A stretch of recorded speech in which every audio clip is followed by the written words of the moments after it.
In the forgotten reaches of the Thornwood Mountains, where winter reigns eternal and mercy is as rare as spring flowers, Lyra Hale had learned that survival meant accepting the cold, both outside her door and within her heart.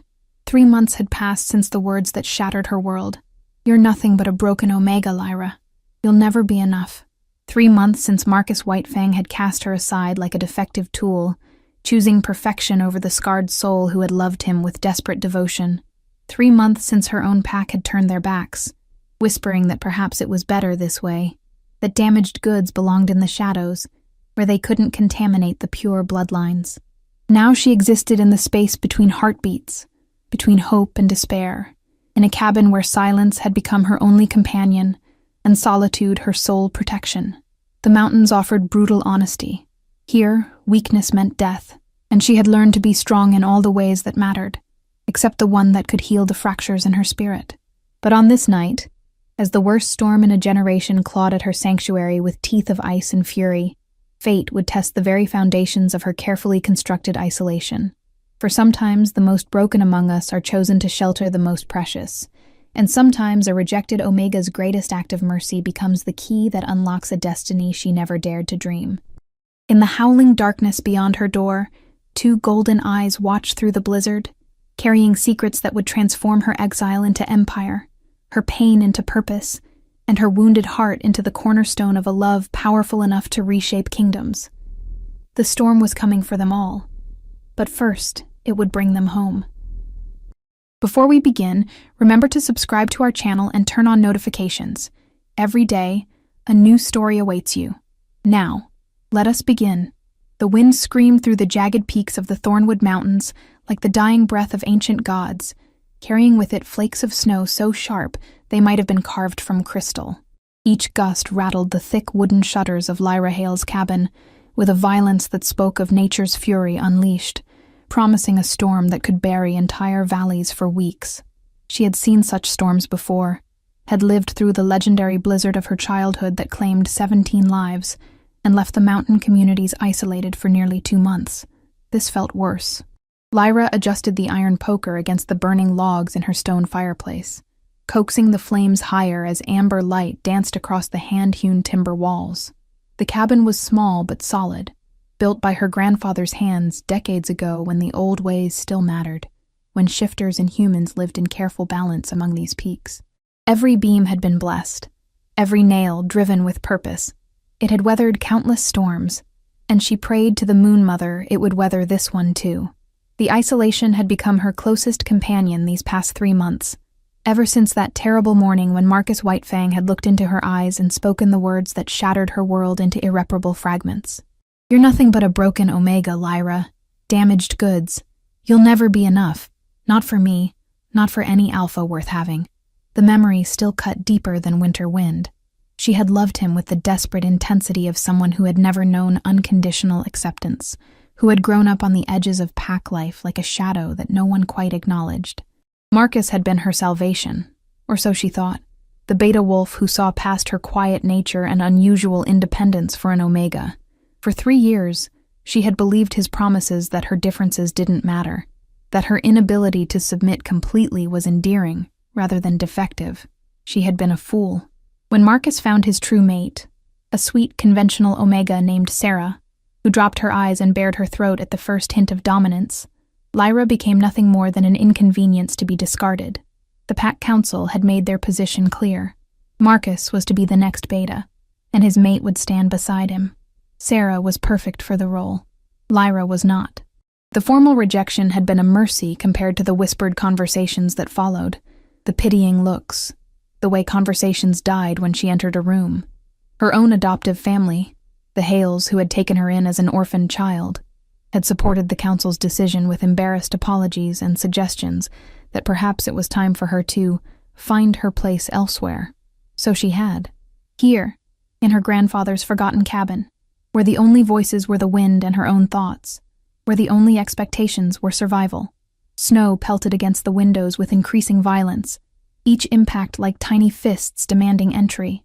Lyra pulled her hand-knitted shawl tighter around her shoulders and settled deeper into the worn leather armchair that had been her grandfather's favorite. A thick book of medicinal herb lore lay open across her knees, Healing Plants of the Northern Wilderness by Dr. Eleanor Ashford. Its pages filled with careful annotations in her grandfather's spidery handwriting. Learning to survive alone had become more than necessity. It was a kind of meditation, a way of proving to herself that she didn't need anyone else's approval to exist. Each day brought small victories, successfully preserving meat for the winter, identifying edible plants, maintaining the cabin's weatherproofing. Each night she fell asleep with the satisfaction of self-reliance, even if loneliness sometimes crept in during the darkest hours. The sound that made her pause mid-page was barely audible above the storm's roar, a high, keening cry that seemed to come from just beyond her door. Lyra tilted her head, listening intently. Mountain lions sometimes ventured this high during harsh weather, and she had seen evidence of a large bear denning somewhere nearby. But this sound was different, smaller, desperate. She closed the book carefully, marking her place with a pressed mountain laurel bloom, and moved to the front window. The glass was nearly opaque with frost and driving snow, but she could make out shapes moving in the white chaos beyond. Something dark against the pristine drifts, something that didn't belong. The cry came again, weaker this time, and Lyra's omega instincts flared to life despite her efforts to suppress them. Every fiber of her being recognized distress, particularly the distress of something young and helpless. It was a curse of her nature, this compulsive need to nurture, to protect, even when protection might cost her everything. Against every rational thought that screamed for her to stay safe inside her secure cabin, Lyra unbarred the heavy oak door and pulled it open. The cold hit her like a physical blow, stealing the breath from her lungs and sending ice crystals shooting through her sinuses. The wind immediately tried to tear the door from her grasp, and she had to brace her entire body weight against it to maintain control. Through the swirling white chaos, she could barely make out the dark shapes she had glimpsed from inside. There, pressed against her doorframe as if seeking shelter from the merciless wind, were two wolves. The larger one, clearly female, lay on her side, flanks heaving with exhaustion. Her fur was the color of moonlight on fresh snow, silver-white with darker markings around her ears and muzzle. She was massive, far larger than any wild wolf Lyra had ever encountered, with the noble bearing that spoke of shifter blood even in this desperate state. But it was the smaller shape that made Lyra's heart clench with protective fury. A pup, so young it could barely be weaned, pressed against the she-wolf's belly. Its fur was darker, the deep charcoal of storm clouds, and it was making the heartbreaking sounds that had drawn her outside. The little creature was shivering violently, despite the she-wolf's attempts to shield it with her body. "Oh, blessed moon," Lyra whispered, immediately dropping to her knees in the snow without regard for the cold that instantly soaked through her wool pants. The pup's cries intensified when it caught her scent, tiny head lifting to reveal eyes of the most extraordinary gold, not the yellow amber of ordinary wolves, but true gold, like captured sunlight. There was intelligence in that gaze that made her breath catch, ancient wisdom in a face that couldn't be more than a few weeks old. This was no ordinary wolf pup. The she-wolf raised her great head when Lyra approached, lips pulling back to reveal teeth like ivory daggers. But there was no true aggression in the gesture, only the desperate wariness of a mother protecting her young. Their eyes met across the space of heartbeats, amber to hazel, and Lyra saw exhaustion there, pain, and something that looked remarkably like hope. "I won't hurt you," she murmured, extending her hands slowly, palms up in the universal gesture of peace. "Either of you, but you'll both freeze to death out here." The she-wolf studied her for a long moment, nostrils flaring as she took in Lyra's scent. Whatever she smelled there seemed to reassure her, because the tension left her massive frame, and she allowed her head to rest on the snow-covered boards of the porch. The gesture was pure trust, and it nearly broke Lyra's heart. Working together with careful urgency, they managed to get both wolves inside the cabin. The she-wolf was weak but mobile, leaning heavily on Lyra as they navigated the threshold. The pup she carried herself, feeling the frightening fragility of the small form through wet fur. He couldn't weigh more than 5 pounds, and his body temperature was dangerously low. Inside the blessed warmth of her home, Lyra could properly assess their condition, and what she saw made her stomach clench with worry. Both animals were severely malnourished, their ribs showing through matted fur. The she-wolf bore several healing wounds along her flanks and shoulders. Bite marks from other wolves, claw marks that could have come from bears or mountain cats. These two had been through a battle, possibly several, but it was the pup's condition that truly frightened her. Beyond the cold and hunger, there was something wrong with his left hind leg, a break or severe sprain that made him whimper when she examined it gently. His breathing was too rapid, too shallow, and when she lifted his small muzzle, his gums were pale. Shock, possibly infection. Certainly exposure to elements no creature so young should have to endure. "What happened to you?" she whispered, wrapping the pup in one of her warmest blankets and settling him near the fire. "Where did you come from?" The she-wolf positioned herself where she could watch both the pup and the door, golden eyes never stopping their vigilant sweep. Even injured and exhausted, she radiated the kind of protective intensity that spoke of royal bloodlines, of wolves born to command and defend. This was no rogue female wandering the mountains with her offspring. As Lyra prepared warm milk mixed with honey and a touch of her medicinal herbs, she found herself studying the pair more closely. The pup's bone structure was too refined for a common wolf, his features holding an almost human delicacy beneath the fur. And now that he was warm and calm, she could see other things. The way his tiny fingers flexed as he dozed, the slight elongation of his limbs that suggested a shifter child caught between forms. The realization hit her like an avalanche. This wasn't just any shifter child. Given the she-wolf's size and bearing, the obvious royal bloodlines, the fact that they were being hunted through a killing storm, this had to be someone important. Someone whose disappearance would be noticed, whose location would be desperately sought. "You're the missing prince," she breathed, looking down at the sleeping pup with new understanding. "And you?" Her gaze shifted to the she-wolf. "You're his guardian, his protector." The she-wolf's ears twitched at her words, confirming what Lyra had already begun to suspect. This was no ordinary family group fleeing bad weather. This was a rescue mission gone wrong, a desperate flight from some terrible danger that had driven them to seek refuge in the most inhospitable terrain on the continent, which meant that someone would come looking for them, someone with the resources to track through blizzard conditions, someone who wouldn't be deterred by a little isolated Omega hiding in her grandfather's cabin. As if summoned by her thoughts, a sound cut through the storm's constant roar, a howl that seemed to shake the very foundations of the mountains. It was impossibly deep, resonating with a power that made every instinct in Lyra's body scream warnings. This was not the call of any ordinary wolf. This was the voice of an alpha in his prime, and he was hunting. The she-wolf's reaction was immediate and terrifying. She struggled to her feet despite her injuries, hackles raised, lips drawn back in a snarl that vibrated with barely contained terror. The sleeping pup whimpered and pressed closer to the fire, even unconscious, recognizing the threat in that distant call.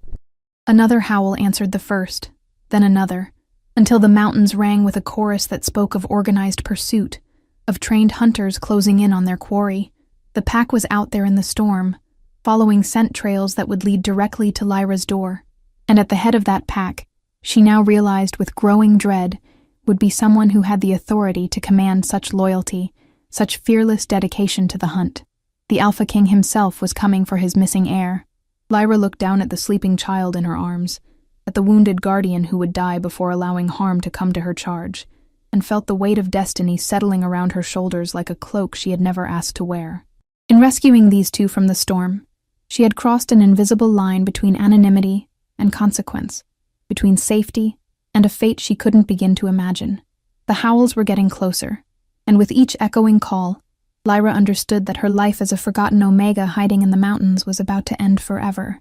Whether what came next would be salvation or destruction remained to be seen. Outside her door, the storm began to weaken as dawn approached, and with the growing light came the sound of powerful paws on snow, of hunters who had found their trail at last. The Alpha King was coming, and there was nowhere left to run. The dawn broke like a blade across the mountain peaks, cutting through the storm clouds with shafts of pale gold that turned the snow-covered landscape into a glittering battlefield. Lyra had not slept. How could she, when every fiber of her being remained alert to the sounds beyond her cabin walls? The howling had stopped an hour ago, but the silence that followed was far more terrifying than any amount of noise. They were here. She could feel it in the way the very air seemed to thicken with supernatural tension, in the way her Omega instincts screamed at her to submit, to hide, to make herself as small and insignificant as possible. But she couldn't hide, not with the injured pup still sleeping fitfully in her lap, and his guardian lying watchful by the door. The she-wolf had refused all attempts at proper rest, positioning herself where she could see both the main entrance and the single window that faced the mountain path. Her golden eyes tracked every shadow, every shift in the light, and the low growl that rumbled continuously in her chest spoke of a predator preparing for her final stand. She knew, as Lyra knew, that whatever came with the morning light would determine all their fates. Lyra gently adjusted the blanket around the sleeping child, marveling again at the delicate features that were becoming more human as his strength returned. In the firelight, she could see the fine bone structure of his face, the way his small hands curled with surprisingly human-like dexterity. He was beautiful in the way that only royal bloodlines produced. Even as a child caught between forms, there was something ethereal about him that spoke of ancient magic and carefully preserved genetics. "What's your name, little one?" she whispered, smoothing the dark hair that had replaced most of his fur as he warmed and healed. "Are you the missing Prince Aiden I've heard whispers about? The heir who vanished 3 months ago?" The timing would be right.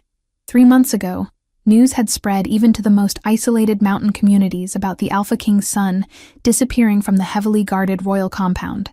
Search parties had combed every territory in the 5 provinces, but no trace had been found. Most assumed the child was dead, taken by rogues, killed in some political machination, or lost to the dangers that constantly threatened those of royal blood. But here he was, alive and breathing softly against her chest, completely dependent on her protection. The responsibility of it made her hands shake. A new sound broke the morning silence, not the wild howling of hunters on the trail, but something far more controlled and infinitely more dangerous. Footsteps, heavy boots on snow, moving with the measured pace of someone who knew exactly where they were going and felt no need for stealth. The she-wolf's growl intensified, and she struggled to her feet despite her injuries. Every muscle in her powerful body was coiled for violence, but Lyra could see the tremor of exhaustion in her limbs. Whatever fight was coming, the noble creature wouldn't last long against a healthy opponent. "Easy," Lyra murmured, though her own heart was hammering against her ribs. "Don't make yourself a target unless you have to." The footsteps stopped directly outside her door. One person, Lyra realized, though the power radiating from that single presence felt like an entire army. Her Omega instincts were in full revolt now, every cell in her body demanding that she throw herself to the floor and bare her throat in submission.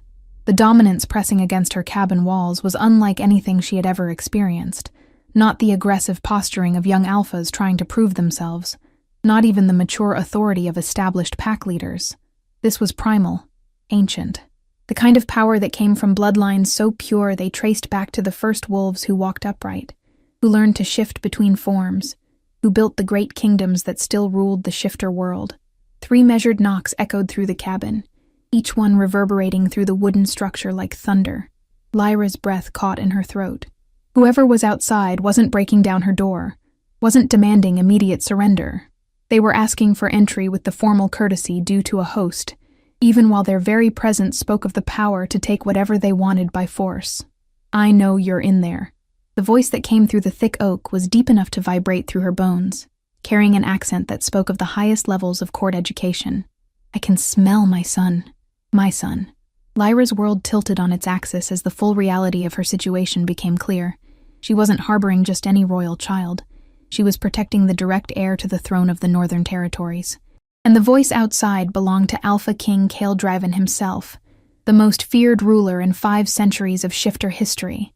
The sleeping child stirred at the sound of his father's voice, small features scrunching in confusion as he began to wake.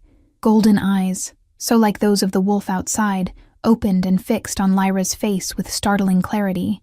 There was recognition there, and something that might have been trust, despite the tension radiating from every adult in the vicinity. "Papa." The word was barely a whisper, spoken in the high, sweet voice of a child who had learned human speech even while retaining his wolf form. Prince Aiden struggled to sit up in Lyra's arms, tiny head turning toward the door with desperate hope. The silence that followed was absolute. Even the wind seemed to pause, as if the mountains themselves were holding their breath. When the Alpha King spoke again, his voice had changed completely. Gone was the formal authority, replaced by something raw and vulnerable that made Lyra's throat tighten with unexpected emotion. Aiden, just the name, spoken like a prayer, answered. "You're alive." "Papa!" The prince's cry was stronger now, and he began struggling in earnest to reach the door. Lyra found herself caught between her protective instincts and the child's obvious joy at hearing his father's voice. Every story she had ever heard about King Kyle painted him as a monster, a ruler who maintained order through fear, who had never shown mercy to enemies and barely tolerated allies. But the voice speaking to his son held nothing but love.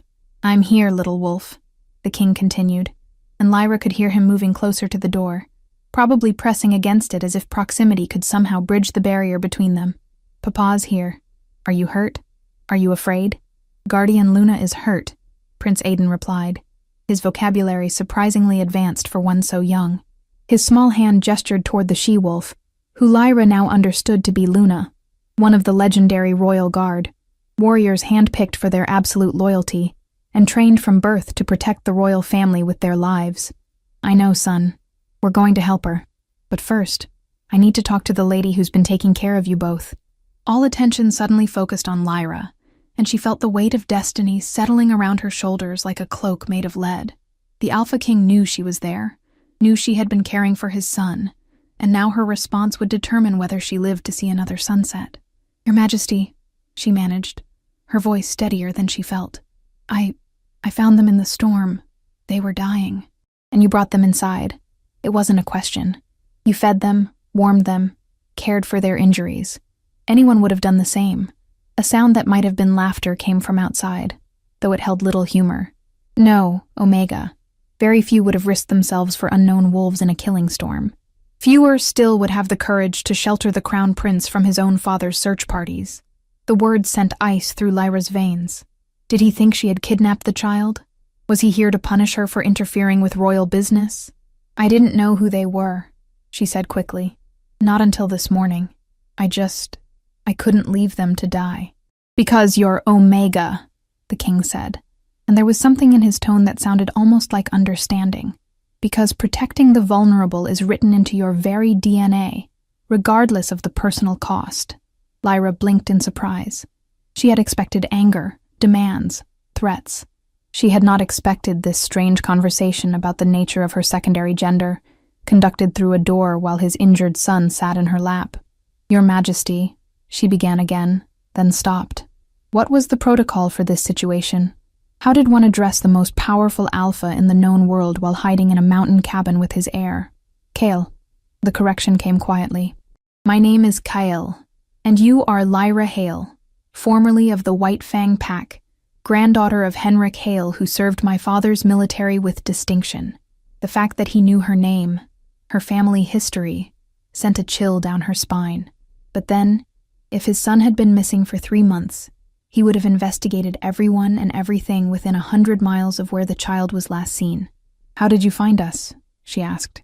"Luna managed to send a message before the storm hit completely. A single howl that gave me a direction to search. From there, it was simply a matter of following the scent trails once the wind died down enough. And what happens now?" The question hung in the air between them, pregnant with possibilities that ranged from gratitude to execution. Lyra had heard enough stories about the Alpha King's justice to know that his mercy was not something to be counted upon. "Now," he said slowly, "I would very much like to come inside and hold my son. I would like to see his injuries for myself and ensure that Luna receives the medical attention she needs. And I would like to thank the Omega who saved both their lives when my own people could not." "Thank me?" "Aiden has been missing for 3 months, Lyra. 3 months during which I have torn apart kingdoms searching for him, during which I have questioned my ability to protect what matters most to me. You brought him through a storm that would have killed experienced warriors. You kept him alive when trained guardians failed." There was something in his voice that spoke of guilt, as much as gratitude, of a father who blamed himself for whatever had led to his son's disappearance in the first place. Prince Aiden had been listening to this exchange with the serious expression of a child who understood more than he should. Now he looked up at Lyra with those impossibly wise golden eyes. "Papa is sad," he told her matter-of-factly. "He cries when he thinks I can't hear." Lyra's heart clenched at the image of the feared Alpha King weeping for his lost child. Whatever else he might be, he was clearly a devoted father whose world had been shattered by his son's disappearance. "I think," she said carefully, "that your papa has been very worried about you. Guardian Luna says bad people want to hurt me, That's why we had to run in the snow. Bad people. A chill ran down Lyra's spine as she realized the implications. This hadn't been a simple kidnapping or accident. Someone had actively been hunting the crown prince. Someone dangerous enough to force Luna to flee into a killing storm rather than face them. Your Majesty. Kale, she corrected herself. Is Prince Aiden still in danger? Are the people who were hunting him still out there? The pause that followed her question was answer enough. The immediate threat has been neutralized, the king said finally. But yes, there are always those who would harm a royal heir to advance their own agenda. It's why I travel with a full security detail, why Luna was assigned as his personal guardian, why his location is usually known to the minute. Usually. Another pause. There was a betrayal. Someone I trusted. Someone who knew our security protocols and used that knowledge to arrange an attack on Aiden's convoy. Luna managed to escape with him, but barely. And this person who betrayed you has been dealt with. The words were spoken with such flat finality that Lyra had no doubt what dealt with meant in the vocabulary of kings. Prince Aiden had grown restless during this conversation, clearly wanting to be reunited with his father, but unable to reach the door on his own. His injured leg was healing. Omega Care had its benefits, but he was still too weak to walk properly.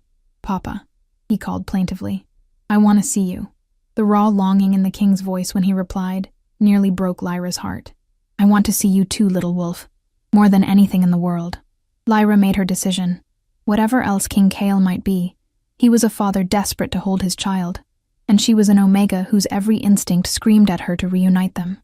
I'm going to open the door, she announced, standing carefully with the prince still in her arms. But I need your word that Luna won't be harmed. She's been protecting your son with her life. Luna is one of my most valued guardians, the king replied immediately. She will be honored and cared for, not punished. Lyra walked to the door, aware of Luna's golden eyes tracking her movement. The she-wolf was tense, but not aggressive. She too recognized her alpha's voice, despite whatever betrayals had led to their flight. With one hand supporting the prince and the other on the heavy door bar, Lyra took a deep breath and lifted the barrier that had separated father from son. The door swung open to reveal a man who looked nothing like the monster from the stories. King Kale Draven stood just outside her threshold, and Lyra's first thought was that the royal bloodline had clearly been designed by artists, rather than nature. He was tall, taller even than Marcus, who had always seemed to loom over her, with the kind of broad-shouldered, narrow-waisted build that spoke of a warrior in his prime. His hair was the same dark shade as his son's, though silver threads at his temples suggested he was older than she had expected. Maybe 35, certainly no more than 40. But it was his eyes that truly captured her attention. The same impossible gold as Prince Aiden's, but aged with experiences no child should know. There was power there, yes, the kind of dominance that could bring entire packs to their knees with a single glance. But there was also pain, carefully controlled grief, and a vulnerability that he was making no effort to hide as he stared at his son. Aiden. The name was barely a breath, spoken with such relief that Lyra felt tears prick her own eyes. Papa. Prince Aiden struggled in her arms, reaching toward his father with desperate excitement. King Kyle stepped forward, hands extended, and for a moment the three of them formed a strange tableau. The fearsome Alpha King, the rejected Omega, and the royal heir passing between them like the most precious thing in the world. When their hands touched as the prince transferred from her arms to his father's, Lyra felt a shock of electricity that had nothing to do with static, and everything to do with the way King Kale's fingers lingered against hers for just a moment too long. Their eyes met over Prince Aiden's head, and something passed between them. Recognition, perhaps, or simply the shared relief of a crisis survived.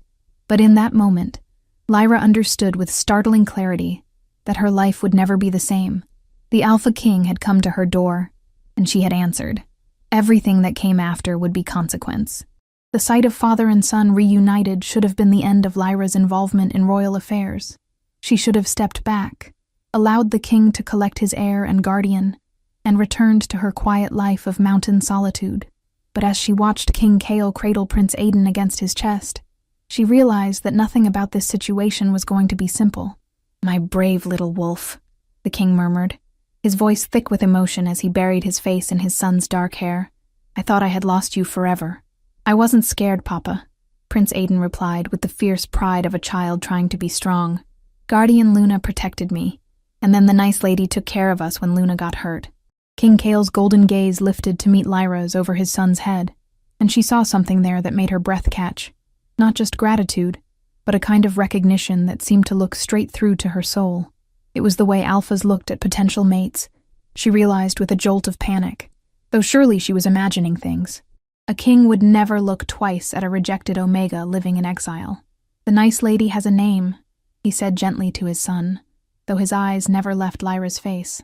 This is Lyra Hale, and we owe her a debt that can never be repaid. Does that mean she gets to come home with us? Prince Aiden asked with the innocent directness of childhood. I like her. She makes good soup, and she sings pretty songs, and she doesn't smell like fear when she looks at me. Lyra felt heat flood her cheeks at the child's casual revelation. Of course he had noticed that she wasn't afraid of him. Most Omega wolves would have been terrified to find themselves caring for a royal heir, knowing that the slightest mistake could mean execution. But something about Prince Aiden's gentle nature had put her immediately at ease. King Kale, however, seemed fascinated by his son's observation. She doesn't smell like fear, he repeated thoughtfully. How interesting. Your Majesty, Lyra began, but he held up a hand to stop her. Kale, he corrected again, this time with a slight smile that transformed his entire face from austere authority to breathtaking male beauty. I think we're past formal titles, don't you? You've saved my son's life. That makes you family, whether you want it or not. Family. The word hit Lyra like a physical blow, awakening longings she had thought safely buried. She had dreamed of family once, had imagined herself as Marcus's mate, bearing his children, finding her place in the pack structure. Those dreams had died with his rejection, leaving her convinced that she was destined for solitude. I don't understand, she managed. Don't you? King Kale stepped closer, still holding his son, and Lyra caught his scent for the first time. It was overwhelming. Pine forests and winter storms, leather and steel and something indefinably wild that spoke of power beyond imagining. But underneath all of that was something else, something that made her Omega instincts purr with recognition and desire. Mate. No, that was impossible. Kings didn't mate with outcasts, with broken Omegas who had already been rejected once. She was imagining things, projecting her own loneliness onto a situation that was already emotionally charged. Luna needs medical attention, she said quickly, desperate to change the subject. I've done what I can with herbs and basic care, but she has deep wounds that should be properly cleaned and stitched. The she-wolf in question had been watching this exchange with intelligent eyes, and she whimpered softly when her name was mentioned. King Kale immediately shifted his attention to his guardian, his expression growing serious as he took in her condition. My medical team is waiting at the base of the mountain, he said. We'll need to get her down there immediately. Ma'am, he paused, studying Lyra's face with unnerving intensity. Will you come with us? Come with you? Lyra's voice came out as barely a squeak. Your Majesty, Kale, I don't think that's appropriate. I'm nobody, a rejected Omega living in exile. You're the woman who saved my son, he replied firmly. And more than that, you're someone Aiden trusts. Look at him. Lyra followed his gaze and felt her heart melt. The young prince had somehow managed to twist around in his father's arms so he could see both adults, and he was looking at her with such hopeful expectation that she felt tears prick her eyes. Please come, Miss Lyra, he said in his sweet, piping voice. I don't want to say goodbye yet, and you could help take care of Luna until she's all better. Aiden, his father said gently, Miss Lyra has her own life here. We can't simply expect her to abandon everything to— What life? The words escaped before Lyra could stop them, bitter and raw. What exactly would I be abandoning? 3 months of talking to myself and reading the same books over and over. A cabin full of memories and no future? The silence that followed her outburst was deafening. Lyra felt her cheeks burn with embarrassment at having revealed so much about her pathetic existence. But King Kale's expression had softened with something that looked like understanding. Rejection is a special kind of hell, he said quietly. Especially for Omegas, who are told their entire worth depends on finding the right mate. His golden eyes seemed to see straight through to her damaged heart. But you're wrong about having no future, Lyra. What happened to you before? That was their failure, not yours. How would you know?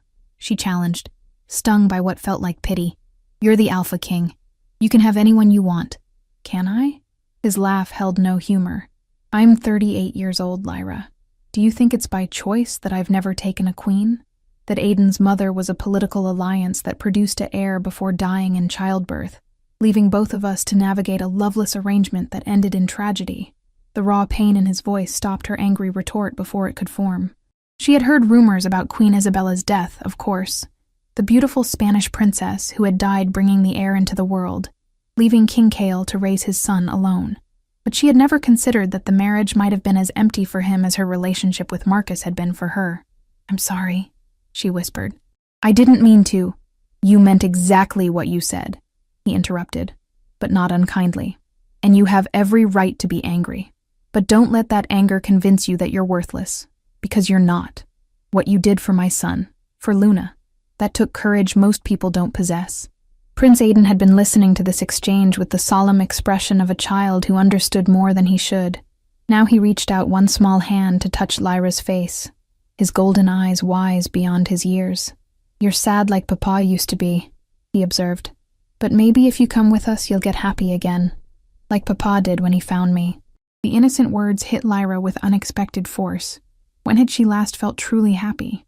Not content, not merely surviving, but genuinely joyful.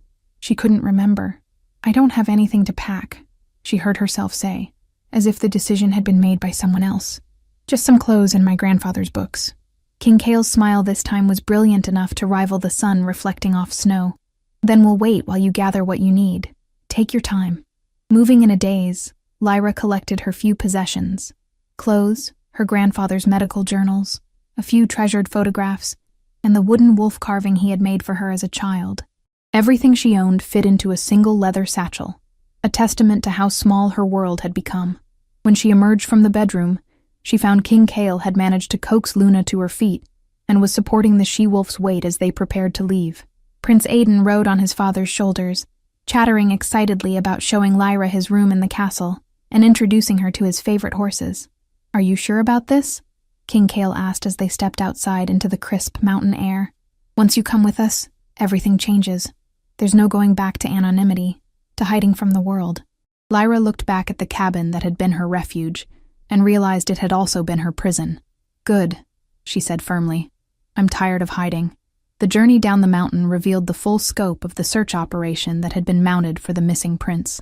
The forest was filled with wolves in both human and shifted form, all wearing the distinctive silver collars that marked them as royal guard. They had been combing every inch of the mountainside, Lyra realized, probably for days. At the base of the mountain, a mobile command center had been established, complete with medical facilities, communications equipment, and housing for what looked like a small army. The efficiency of it all was breathtaking. This was how a king mobilized when his heir was threatened. Luna was immediately taken to the medical tent, where a team of shifter doctors began treating her wounds with a combination of traditional medicine and modern techniques. Prince Aiden refused to leave Lyra's side, clinging to her hand as if afraid she might disappear if he let go. "He's never been attached to anyone like this before," King Cale observed, watching his son show Lyra around the camp with obvious pride. "Not even Isabella, though she tried to bond with him before she died." "He's been through trauma," Lyra replied, smoothing the child's hair as he pressed against her side. "Sometimes children attach strongly to whoever makes them feel safe after something frightening. Is that what you think this is? Trauma bonding?" There was something in his tone that made her look at him more carefully. He was studying her with the same intensity he had shown at the cabin, as if trying to solve a particularly complex puzzle. "What else would it be?" she asked. "In shifter culture, there are old stories about recognition," he said slowly. "The idea that wolves can sense things about people that go beyond normal perception. Compatibility, trustworthiness, even—" He paused, seeming to choose his words carefully. "Even potential bonds that haven't formed yet." Bonds? Lyra's heart started beating faster, though she wasn't sure why. Mate bonds. Family bonds. The connections that tie us together across time and space. His golden eyes met hers directly. "My son has never shown this kind of immediate trust to anyone, Lyra. Never.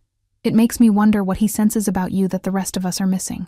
Before she could respond to this unsettling observation, one of the royal guard approached with news that would change everything once again. "Your Majesty," the guard said, bowing deeply, "we've received word from the capital. There's been another attempt on your life, and the Council of Alphas is demanding your immediate return. They say the kingdom cannot remain stable with both you and the heir away from the seat of power. King Kyle's expression hardened immediately. What kind of attempt? Poison in your private dining room. Your food taster is recovering, but barely. The perpetrator escaped, but not before leaving evidence pointing to the same conspiracy that orchestrated Prince Aiden's kidnapping. The words sent ice through Lyra's veins. The danger wasn't over. If anything, it was escalating. Someone wanted both father and son dead, and they were willing to strike at the heart of the kingdom to achieve their goals. We leave for the capital immediately, King Kale decided. Full security protocols, no stops except for fuel and food. Your Majesty, the guard continued hesitantly. The council specifically requested that the prince be returned to the secure nursery in the palace. They feel his safety can be better guaranteed there than traveling with you. Absolutely not. The refusal was immediate and non-negotiable. Aiden stays with me. After what happened, I'm not trusting his security to anyone else. Prince Aiden had been listening to this conversation with growing distress, and now he tugged on Lyra's sleeve with obvious anxiety. Miss Lyra has to come too, he declared firmly. She has to come to the castle with us. Promise me she's coming. King Kale looked at Lyra with an expression that was part question, part plea. The offer stands, he said quietly. But I have to warn you, court life isn't easy, especially for someone without political connections. There will be those who question your presence, who see you as a threat or an opportunity to be exploited. And there will be those who want to hurt Papa, Prince Aiden added with the matter-of-fact tone of a child who had learned too early that the world was dangerous. But they won't hurt Miss Lyra if she's with us, right, Papa? You'll protect her like you protect me? The promise in King Kale's eyes as he looked at Lyra was fierce enough to take her breath away. Anyone who wants to hurt her will have to go through me first, he said, and she believed him completely. Standing there in the mountain camp, surrounded by armed guards and the evidence of royal power, Lyra felt the last of her old life falling away like a discarded cloak. 3 days ago, she had been a rejected Omega hiding from the world. Now she was, what, a royal companion? A governess to the crown prince? Something else entirely? I'll come, she said, making the decision that would reshape her destiny. But I want to help with Prince Aiden's care officially, not as a guest or a charity case, but as someone with a real role. King Kale's smile was warm enough to melt glaciers. Consider yourself appointed as special advisor to the crown prince. The position comes with apartments in the royal wing, a generous salary, and my personal protection. Special advisor? Lyra couldn't hide her amazement.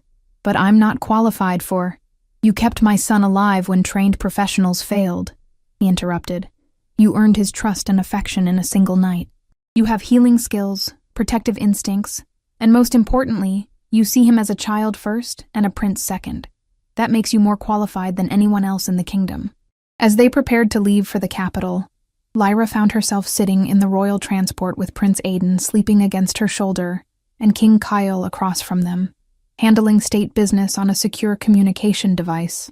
Every few minutes, his gaze would drift to her and his son, and she would catch something in his expression that made her heart race. It wasn't gratitude anymore. It wasn't even simple attraction, though she was beginning to recognize that as well. It was something deeper, more complex, the look of a man who was beginning to see possibilities he had never allowed himself to consider.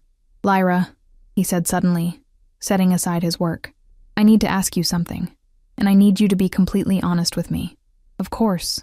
When you look at me, what do you see? Not the king, not the title, just me. What do you see? The question caught her completely off guard.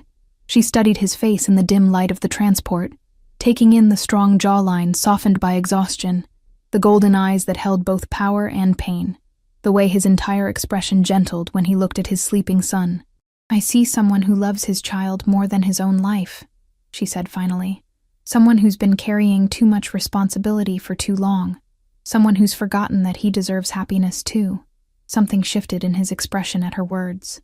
And when I look at you, he said softly, I see the woman who brought light back into my son's world. The woman who showed courage when others would have shown fear. The woman who— He trailed off, seeming to struggle with words. But Lyra's Omega instincts were responding to the warmth in his voice, the way his scent was shifting into something that spoke of attraction and possibility. The woman who what? She whispered. The woman who makes me remember what it feels like to want something for myself instead of just for my kingdom. The admission hung in the air between them, charged with implications that neither was quite ready to address directly. But Prince Aidan stirred in his sleep, mumbling something about home and safety and Miss Lyra, and both adults smiled at the unconscious contentment in the child's voice. "He's happy," King Cale observed. "For the first time since his mother died, he seems truly happy." "Children are resilient," Lyra replied, stroking the prince's hair. "They adapt quickly when they feel secure." "And do you feel secure, Lyra? With us? With this new life you're choosing?" She considered the question seriously, thinking about everything that had changed in the past 24 hours. Yesterday she had been alone and purposeless, hiding from her failures and convinced that she had no future worth pursuing. Today she was traveling to the royal capital with the most powerful man in the kingdom and his son, about to take on responsibilities she had never imagined. It should have been terrifying. Instead, for the first time in months, she felt something that might have been hope. "I feel like I'm exactly where I'm supposed to be," she said honestly. King Cale's smile was soft and genuine, transforming his austere features into something breathtakingly beautiful. "Good," he said simply, "because I have the feeling our story is just beginning." As the royal transport carried them through the night toward the capital and whatever challenges awaited them there, Lyra held the sleeping prince and watched the man who was quickly becoming much more than just a king to her. She had rescued a pup from a blizzard, and in doing so, had saved not just his life, but her own. Whatever came next, political intrigue, assassination attempts, the complex dance of court life, they would face it together.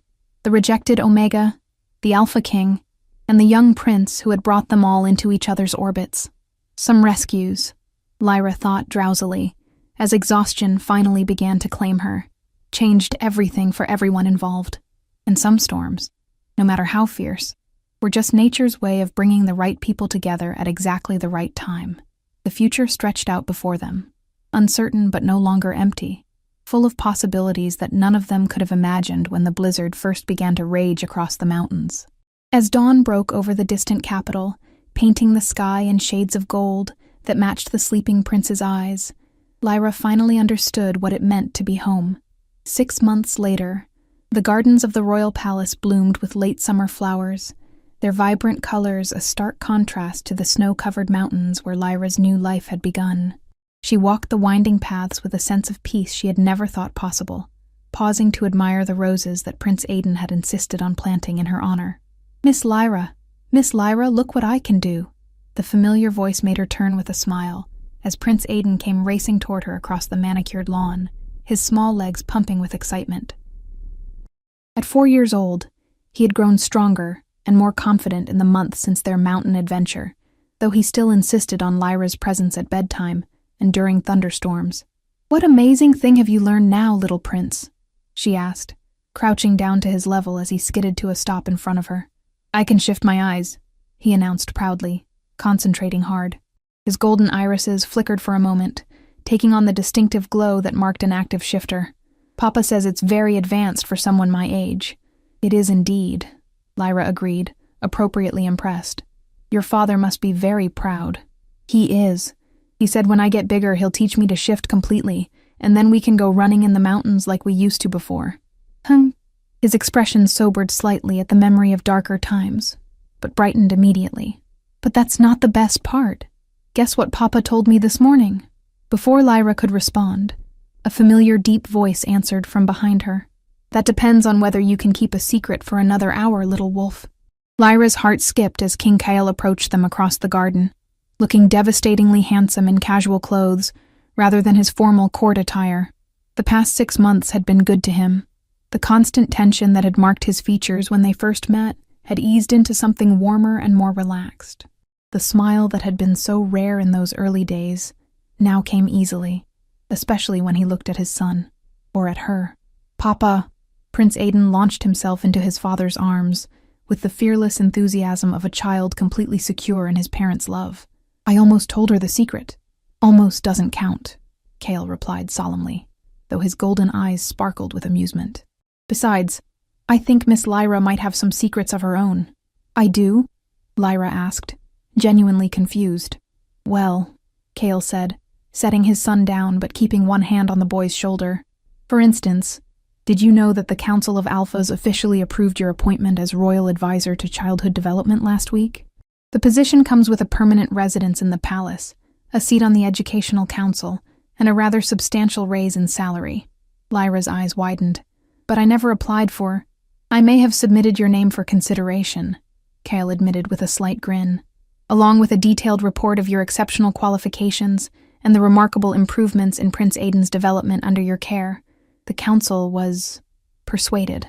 Persuaded by what? By the fact that their future king adores you, trusts you completely, and has shown more emotional growth in 6 months with you than in the previous 3 years combined. His expression grew more serious. And by the fact that his father has come to depend on your wisdom, your kindness, and your presence more than he ever thought possible. The words sent warmth flooding through Lyra's chest. But before she could respond, Prince Aiden tugged on her dress with barely contained excitement. That's not even the real secret, he announced. The real secret is that Papa bought you a present, and it's hidden in the rose garden, and he's going to give it to you at the party tonight. Aiden, Kale said with mock exasperation. What part of secret did you not understand? But Papa, I'm too excited. I can't keep it inside anymore. The little prince bounced on his toes with enthusiasm. It's the most beautiful present ever, and Papa spent weeks making sure it was perfect, and— Aiden, Kyle interrupted gently. Why don't you go find Guardian Luna? I believe she promised to show you the new foals in the stable. The boy's eyes lit up immediately. Luna had recovered completely from her injuries and resumed her duties as the prince's primary guardian, though her relationship with the royal family had evolved into something more like beloved family member than mere protector. Can Miss Lyra come see the foals too? Later, Kale promised. Right now, I need to speak with her privately. Prince Aiden considered this for a moment, then nodded with the serious expression he wore when discussing important matters. Are you going to tell her you love her now? The question hung in the garden air like a challenge, and Lyra felt her cheeks burn with sudden heat. She and Kale had grown incredibly close over the past months, their relationship evolving from gratitude to friendship to something deeper that neither had been brave enough to name. Perhaps, Kale replied solemnly to his son. If she'll let me. Good, Prince Aiden declared, because she loves you too. I can smell it on her whenever you're around. With that profound observation, he skipped off toward the stables, leaving the two adults alone among the roses. Silence stretched between them, filled with 6 months of unspoken words and carefully controlled attraction. Lyra had learned to read Kyle's moods, to anticipate his needs, to provide counsel on matters ranging from kingdom policy to his son's education. He had shown her trust, respect, and affection beyond anything she had ever dreamed possible, but they had never spoken of love. Is he right? Kyle asked quietly, stepping closer until she could see the flecks of amber in his golden eyes. Can he really smell it on you? Children are very perceptive, Lyra managed, her voice barely above a whisper. That's not an answer. What answer are you looking for? The truth. He reached up to cup her face gently, his thumb stroking across her cheekbone with infinite tenderness. The truth about what you feel when you look at me. The truth about whether this connection between us is real or just my imagination.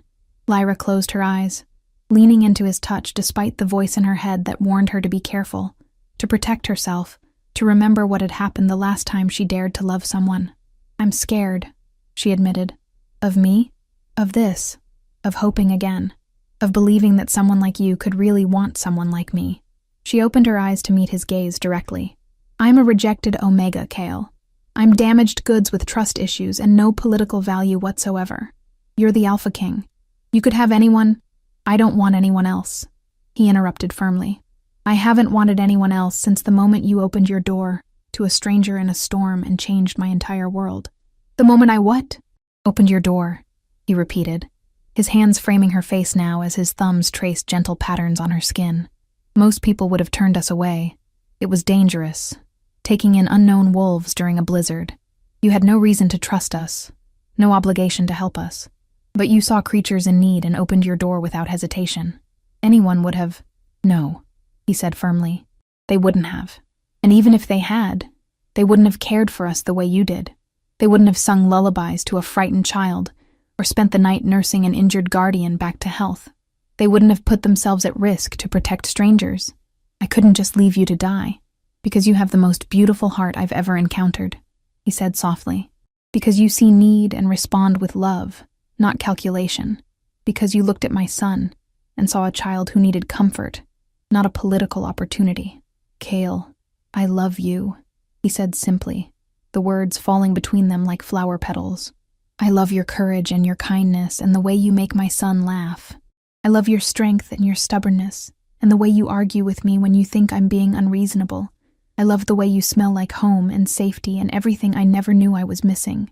Tears spilled down Lyra's cheeks as the words she had never expected to hear wrapped around her heart like a warm embrace.